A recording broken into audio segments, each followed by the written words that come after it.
मालदीव ने hidden agenda वालों को सिखाया सबक, बम्पर जीत के बाद बड़बोले हुए मोइज़ू, भारत पर निशाना। मालदीव के राष्ट्रपति मोहम्मद मोइज़ू की पार्टी ने संसदीय चुनाव में रिकॉर्ड 71 सीटों पर जीत दर्ज करके प्रचंड बहुमत हासिल कर लिया है।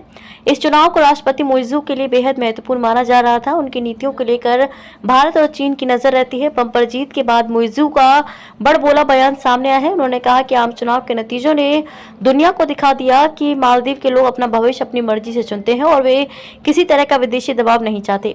भारत का नाम ना लेते हुए उन्होंने कहा कि हिडन एजेंडे वाले लोगों के लिए ये भी स्पष्ट सबक है। मालदीव के राष्ट्रपति मोहम्मद मोइज़ू की पार्टी ने संसदीय चुनाव में रिकॉर्ड 71 सीटों पर जीत दर्ज करके प्रचंड बहुमत हासिल कर लिया है। इस चुनाव को राष्ट्रपति मोइज़ू के लिए बेहद महत्वपूर्ण माना जा रहा था। उनकी नीतियों को लेकर भारत और चीन की नजर रहती है। बम्पर जीत के बाद मोइज़ू का बड़बोला बयान सामने आया है। उन्होंने कहा कि आम चुनाव के नतीजों ने दुनिया को दिखा दिया कि मालदीव के लोग अपना भविष्य अपनी मर्जी से चुनते हैं और वे किसी तरह का विदेशी दबाव नहीं चाहते। भारत का नाम ना लेते उन्होंने कहा कि हिडन एजेंडे वाले लोगों के लिए भी ये स्पष्ट सबक है। जीत के बाद क्या बोले मोइज़ू।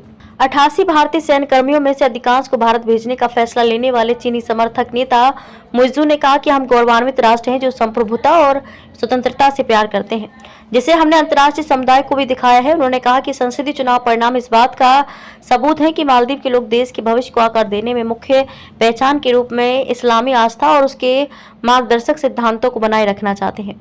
राष्ट्रपति ने कहा कि चुनाव का नतीजा मालदीव के लोगों के दृष्टिकोण और उद्देश्यों के बारे में शेष दुनिया के लिए एक संदेश है। राष्ट्रपति मोइज़ू ने किसी देश का नाम लिए बिना कहा कि संसदीय चुनाव परिणाम ये साबित करने के लिए भी था कि मालदीव के लोग विदेशी दबाव के बिना अपना भविष्य चुनने में स्वायत्तता चाहते हैं। उन्होंने पहले भारत पर मालदीव के मामलों में हस्तक्षेप करने का आरोप लगाया है और पिछले साल सितंबर में इंडिया आउट अभियान के साथ उन्होंने राष्ट्रपति चुनाव जीता था। राष्ट्रपति ने कहा कि हिडन एजेंडे वाले लोगों के लिए ये भी स्पष्ट हो गया कि मालदीव के लोग क्या चाहते हैं, इसलिए मैं उनसे आग्रह करता हूं कि अब जब चुनाव खत्म हो गए हैं तो वे असंतोष को छोड़ दें।